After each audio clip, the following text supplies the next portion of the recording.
Why is there a marble in your nose? I love this talk, and I think it's one of the more important talks that I've created.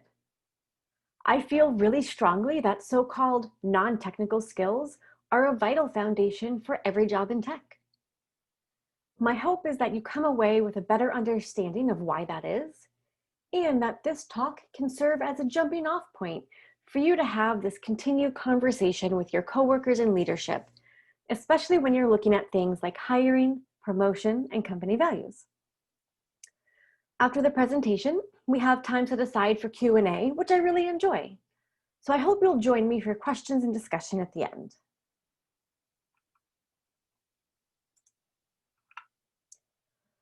Every experience matters.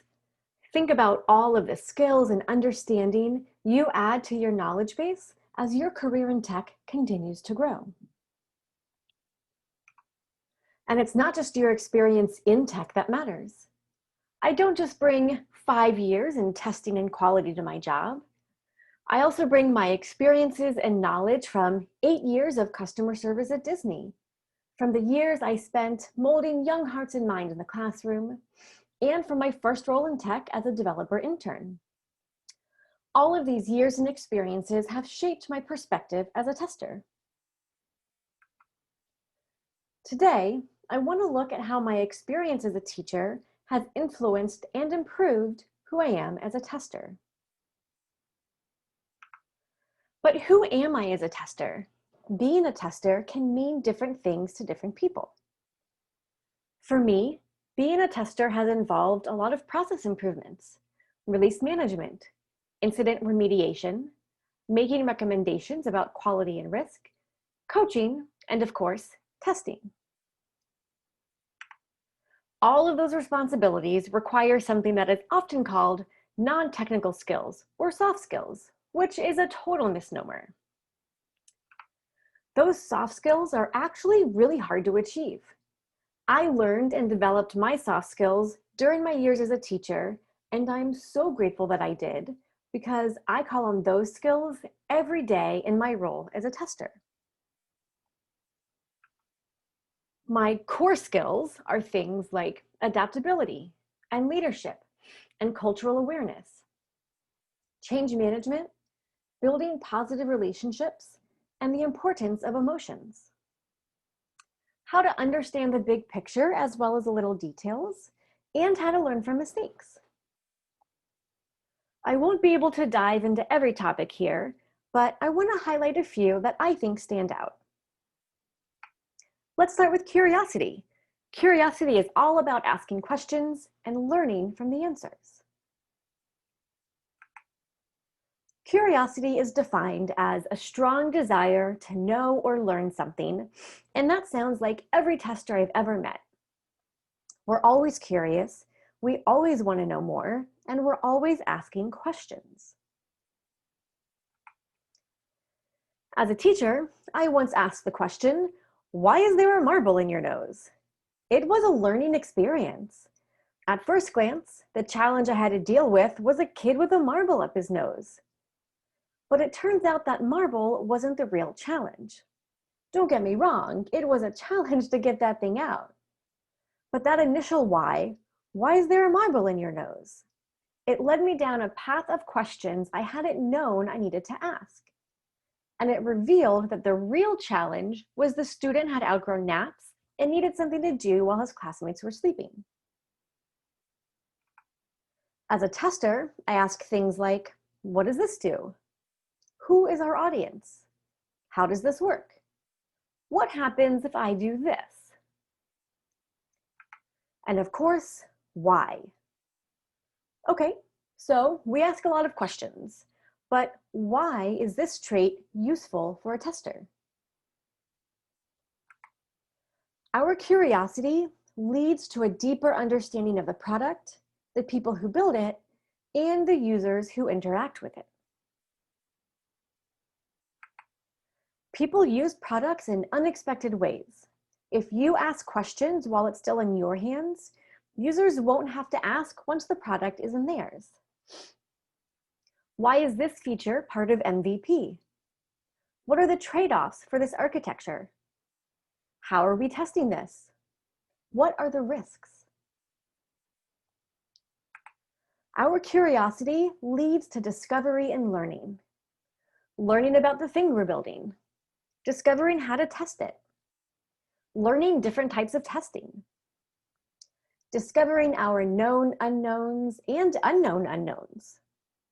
As testers, we are constantly learning and discovering new things, new ideas, new tools, new methods, and new perspectives. My curiosity makes me a better tester because it leads me to learn and discover more about the people and systems that I work with.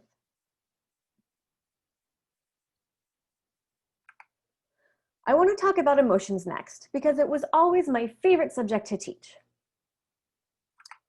Just a quick content note for this section of the talk.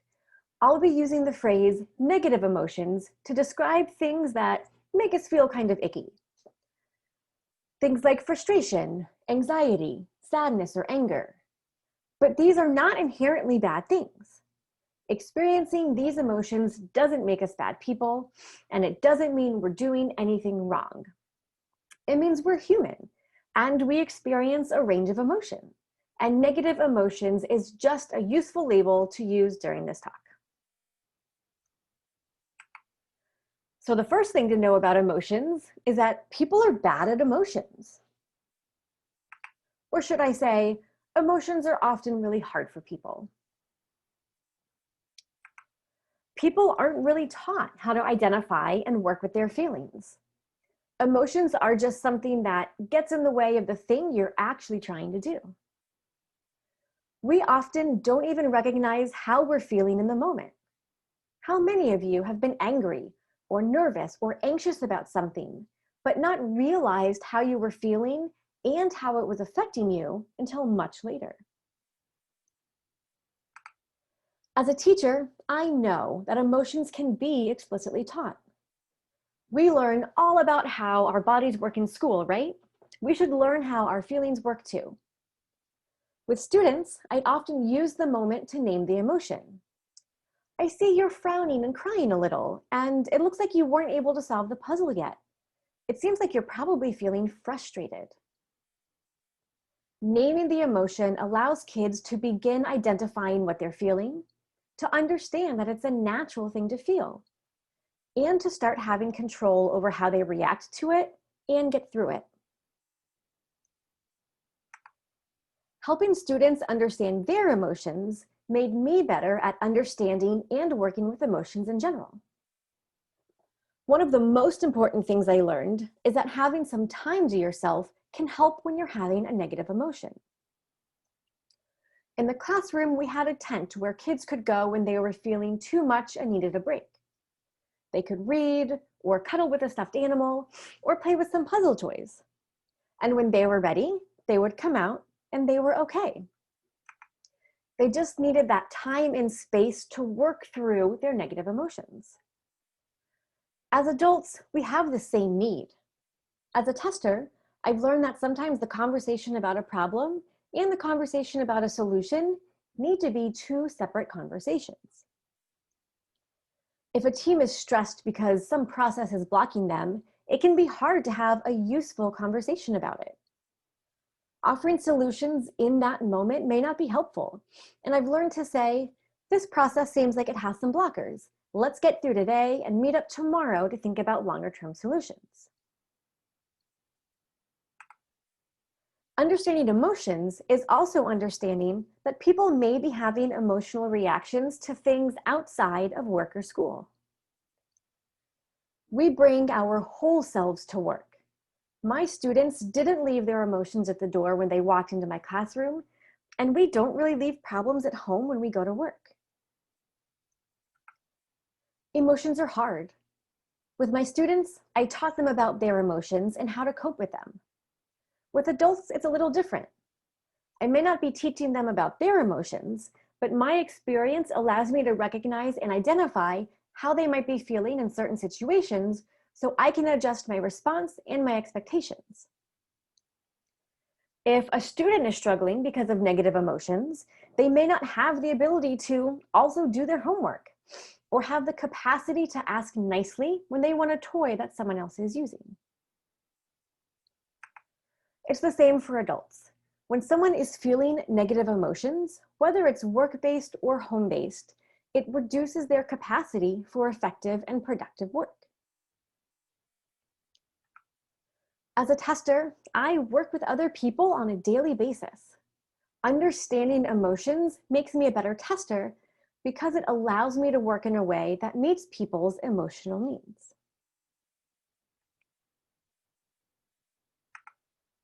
Being able to recognize and work with other people's feelings is something that requires compassion. Compassion gives me a better awareness of my role, my relationships, and my work. We like to think of compassion as innate. People either have it or they don't. But that's not true. Compassion is absolutely a learned skill, and it's something I taught my students when I was a teacher. It can be as simple as telling a student, "Toby tripped and fell. Let's go and see if they're okay." And letting my student be the one to help them up and ask if they're all right. And we can all probably agree that more kids with more compassion is a good thing. But why is compassion important in tech? It's all just computers, right? Building software with people demands compassion. Compassion helps me understand that an engineer might feel annoyed or disappointed if I find a bug that blocks their work from getting released. It helps me understand how the customer support team will feel when they're overwhelmed with calls because the site went down. Compassion helps me understand the people I'm working with so we can successfully build and launch the products we work on together. Building software for people also demands compassion. It helps me understand how a user would feel left out or unseen if the gender dropdown on our form is limited to binary choices. Compassion helps me understand that a user might feel frustrated if our site isn't accessible for keyboard navigation or screen readers. Compassion makes me a better tester by allowing me to better understand the people I'm working with and the people I'm building for.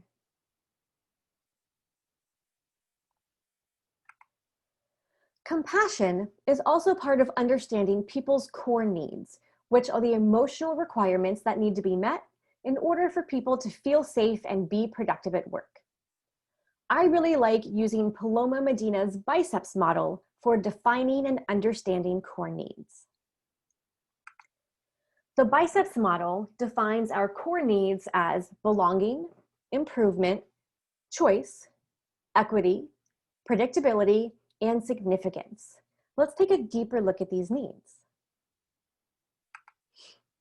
We'll start with belonging. People want to feel understood, to feel like people get us. We want to feel like we're a part of something and that our needs are being taken care of. Improvement. Generally speaking, people don't like to feel stagnant. We like to know that we're able to set goals for personal and professional improvement and that we'll be supported to meet those goals. Choice. This is a big one. People want choices. We like options. We want to know that we have ownership over our environment and working conditions, and that we have a say when those things change. Equity and equality. We hear all about fairness growing up. Your sister got 5 marshmallows, so you get 5 marshmallows. At a very basic level, that's equality. People get treated the same. As adults in the workplace, we want to feel that we're given the same opportunities and the same access to information as everyone else. Equity builds on the idea of equality, but it has some important differences. Equity is giving people what they need to be successful, even if that means different people get different things. Predictability. People like predictability, the comfort of knowing our routines. We like being able to prepare in advance. Think of how you'd feel if 10 people dropped by unannounced for dinner. You'd panic. The dishes are piled up in the sink, you don't have enough seating for everyone, and you definitely don't have anything for your vegan friend to eat. We also need consistent expectations. If expectations or goals at work are a moving target, it's much harder to hit, and that gets really frustrating. And finally, significance. People like to feel valued. We like to know that our work contributes to the company or the people around us in some way, and we take pride in being recognized for the work we do. We also think about our title or role that we're in currently and how we want to continue gaining status by the work that we do. Everyone has all of these core needs, but not everyone has the same priority for each need. Some people may value choice and significance above the rest, while others depend on predictability and equity to feel safe and included. Understanding core needs makes me a better tester because I can make sure people have what they need to feel safe and productive at work.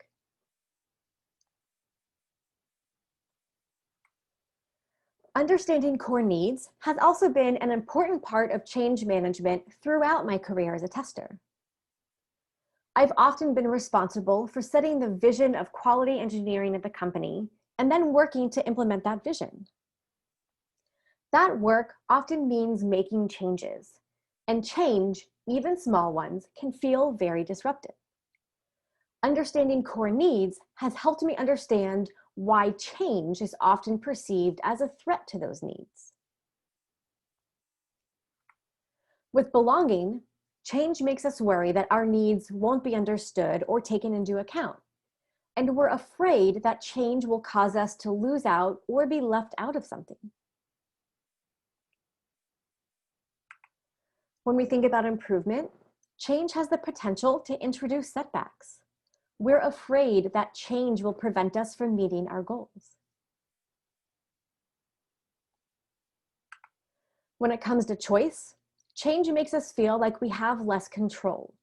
We're afraid that we won't have a voice in the decisions being made, or that someone else's decision will be bad for us.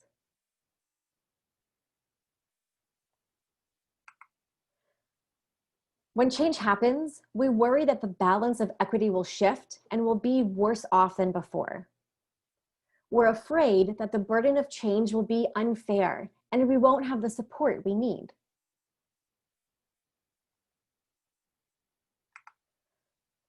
Change, even positive change, is disruptive to our daily work. When it threatens predictability, we're afraid that we won't be prepared for new challenges or that we won't have enough time and resources to get our work done.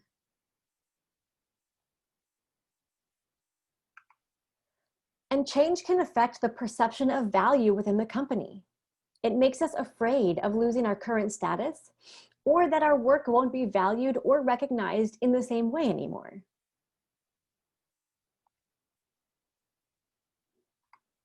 Change management is about mitigating disruption and minimizing uncertainty while change is taking place. So with our understanding of core needs and how people feel when they think those needs are being threatened, how can we use that knowledge to guide effective change management? As much as you can, add context for people when decisions are made, especially if they didn't have input.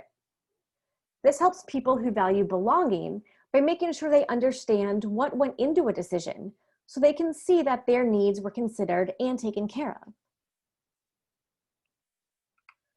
For people who need choice and significance to feel safe during change, include people in the process of change while it's happening.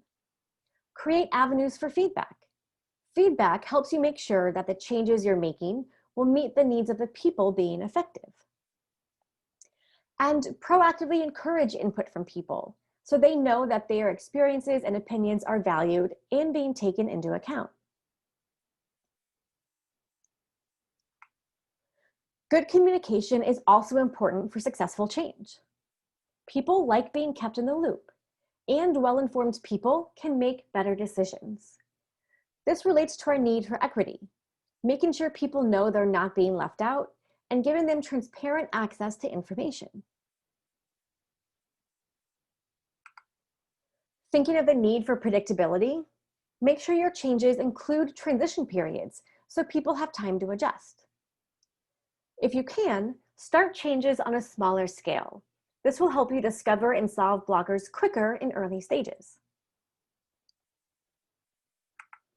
It's important to remember that these aren't one-size-fits-all answers, and your mitigation techniques will differ depending on the type or amount of change that's taking place.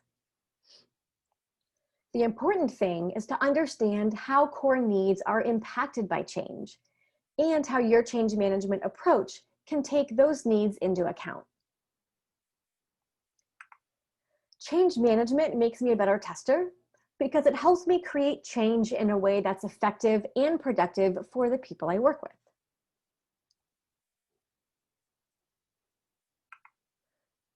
Leading change as a tester means I've often had to lead through influence rather than relying on authority, a skill I learned during my time in the classroom. While I may have the appropriate authority as a teacher, and sometimes the best solution really is because I said so, that's not really the most effective way to operate on a daily basis. Leading through influence is all about building relationships and trust with people. It requires getting people's buy-in, working with them to implement decisions, and showing them why they should care about helping your decisions get made. Have you ever watched a kid do a chore that they don't want to do, that they're only doing because you made them do it? Do you know how slowly kids can move in situations like this? It's almost physically painful to endure. As a teacher, offering chores as a way to help was a great way to influence my students. 3- and 4-year-olds always want to help. They're at an age where they want to imitate the things they see you doing. They want attention from an adult who's important to them, and they want to be a part of the things you do. Influencing them through their motivation had much better results than simply telling them, clean up because I said so. Most of my leadership work as a tester has been as an individual contributor, which means I haven't had the authority to back up my initiatives and opinions. Even as a manager, a lot of my work is presenting ideas to people who outrank me in the decision-making process. So I've often called on my experience as a teacher to lead through influence.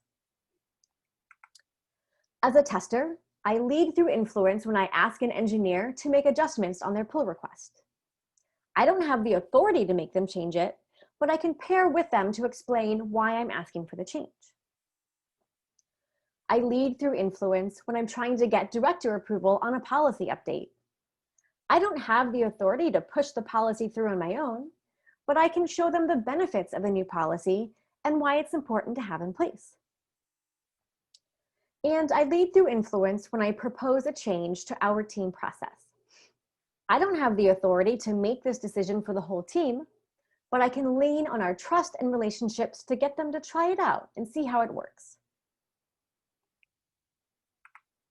Leading through influence makes me a better tester by helping me lead with trust and collaboration.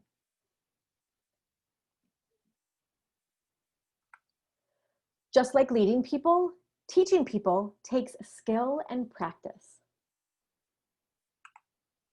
As a teacher, one of the things I learned about was the zone of proximal development. This zone is the place between something that a student can accomplish independently and something that is beyond their current abilities, even with help. The zone of proximal development is something that a student can do if they have some guidance. This zone means they're being challenged and they're going to struggle a bit, and that's where the guidance comes in. You're not solving it for them, but you're giving them a bit of a boost so they can learn how to solve the problem. If I'm trying to teach something that the student or coworker already knows how to do, they'll be bored and checked out. If I'm trying to teach something that is just totally beyond their current ability to succeed at, they'll get frustrated and give up. When I'm teaching people within their zone of proximal development, they can be challenged but ultimately successful, which results in the greatest learning gains. That's because we learn, retain knowledge, and improve the most when we succeed at something that challenges us. As a teacher, I used modeling, group work, and think, pair, share to help my students learn in the zone of proximal development. As a tester, these methods work just as well. I've used modeling to onboard engineering teams to automated testing. I'll start by running through the automation setup and writing out a couple of failing and passing tests. Then I'll work with the engineers to run through the same steps so they can start learning the process on their own. You might think we don't do group work in the real world, but what if we called it mob programming? Mob programming allows people to combine their experience and ideas while tackling the same problem together.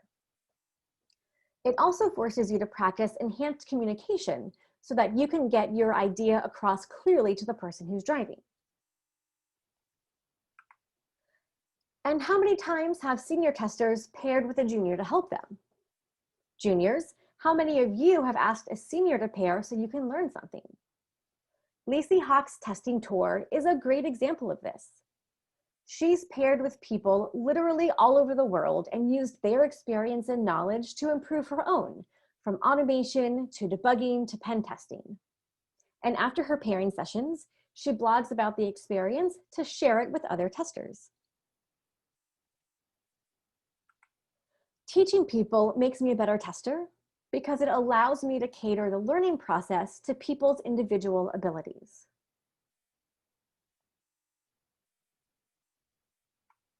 Part of being able to teach people is being able to communicate effectively. Communication is a way of transferring ideas, and it happens whether or not you intend it to happen. Communication is carried out through your speaking, your writing, how you interact with people. And it's not just you trying to get your ideas across to other people, it's also the ability to effectively receive someone else's ideas. Effective communication means adapting your communication style for different audiences. More or less formal language, whether face-to-face is needed or an email is good enough, how much you want to get into the technical weeds versus talking about it at a more abstract level. Teaching is a form of continuous communication. Emails, parent meetings, state documentation, progress reports, and of course, teaching my students. It has different audiences. My director at the school, the parents, my students, the Department of Education. Obviously, I'm not going to use the same type of language for the Oregon Department of Education as I do with my 4-year-olds, right? So being able to communicate effectively to both groups takes practice and skill. Testing is also a form of continuous communication. Code reviews, stakeholder demos, test cases, user docs, release management. Communication and testing is being able to speak technically with engineers about their work and talk about business requirements with product managers. It's being able to write user docs for the customer support team and technical specs for other engineers. Communication is verbal. It's about tone and language and emphasis. Communication is written. Can you describe your ideas in writing in a way that someone else can use? Think of asking questions on a pull request, writing test automation, or creating technical documentation for an API. Communication is listening, truly listening, so that the speaker knows you're giving attention to their ideas, not just waiting for your turn to speak. This lets the speaker know that their perspective and opinion is valued, and they're freely able to share. Communication is collaborating. Can you work with someone else to combine your separate ideas and move them forward together? Communication is understanding and being understood, and allowing that shared understanding to make your work more productive and more useful. Communication makes me a better tester because I have a better understanding of the ways I share and receive information.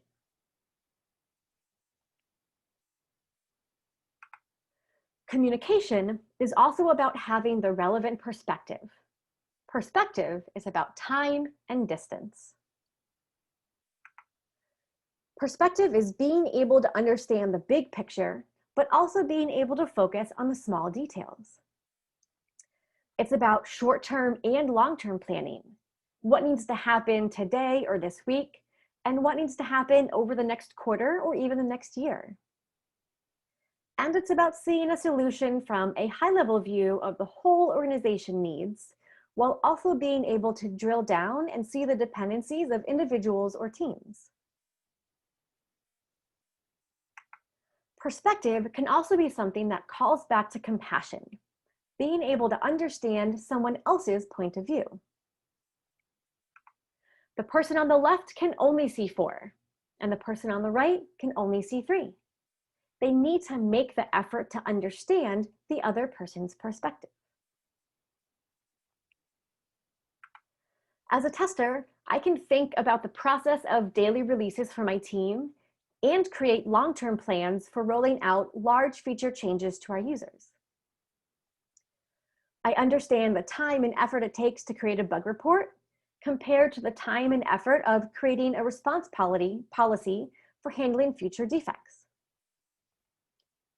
I see the importance of exploratory testing as each new pull request comes along, and also see the need for planning end-to-end testing that covers the whole application over time. Take a moment to look at this image. It's a little blurry, but hopefully it's pretty clearly a couple of giraffes. Now, what if we looked at it from a different perspective?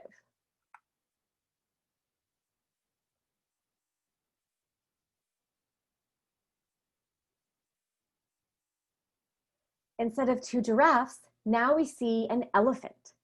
We would never have seen that difference if we didn't make the effort to walk around and see what it looked like from someone else's perspective. Perspective makes me a better tester by helping me balance competing needs across timeframes, level of effort, and impact.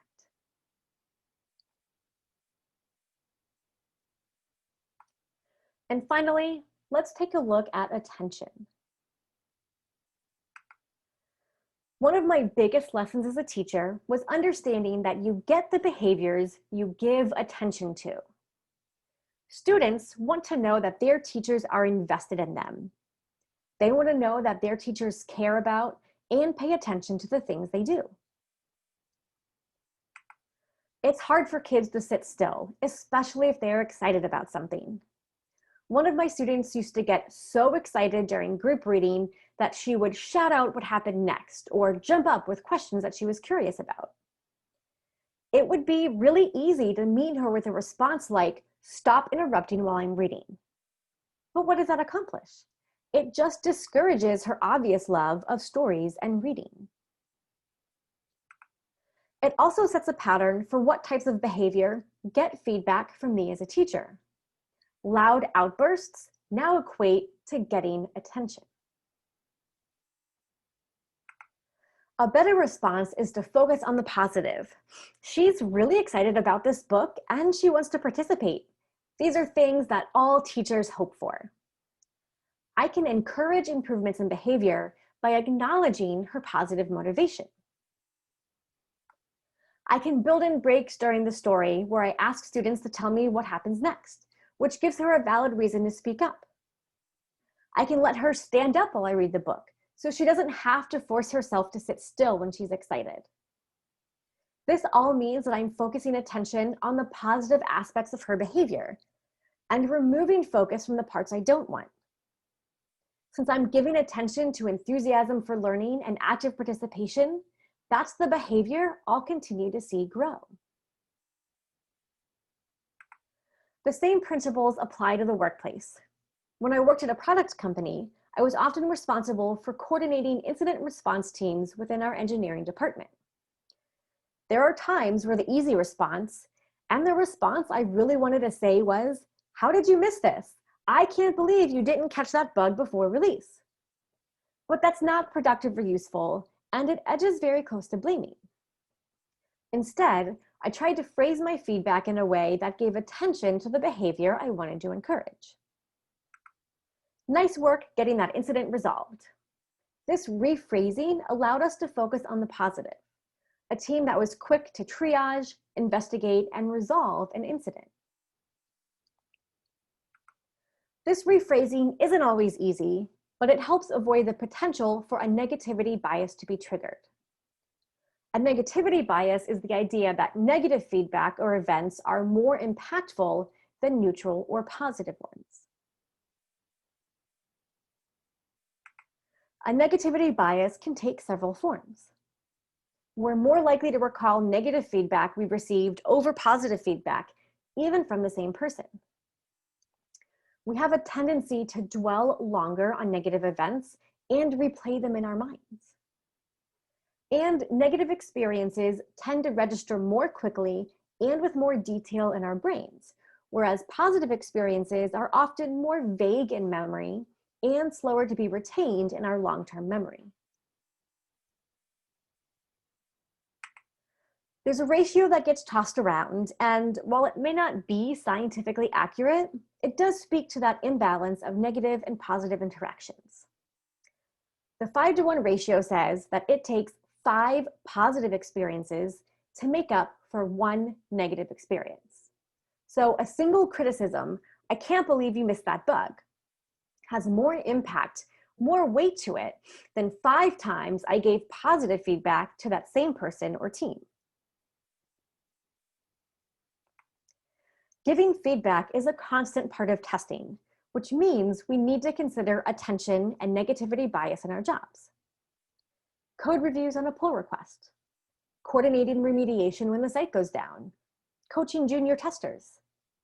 If our interactions fall into a negativity bias, our feedback will be less effective and it hurts our relationships with the people around us. Think about your feedback. How do you give it? How often, and for what situations? Do you only give feedback when something bad happens, or do you explicitly call out in the moment when something's gone well? Do you always ask for change with your feedback, or do you also point out where somebody's solution was better and maybe something you hadn't thought of? Remember, you get the behaviors that you give attention to. As much as possible, focus on the behaviors and relationships you want to encourage. Avoid falling into the negativity bias, and remember the 5-to-1 ratio as you interact with the people around you. Attention makes me a better tester because it helps me understand the impact of my interactions.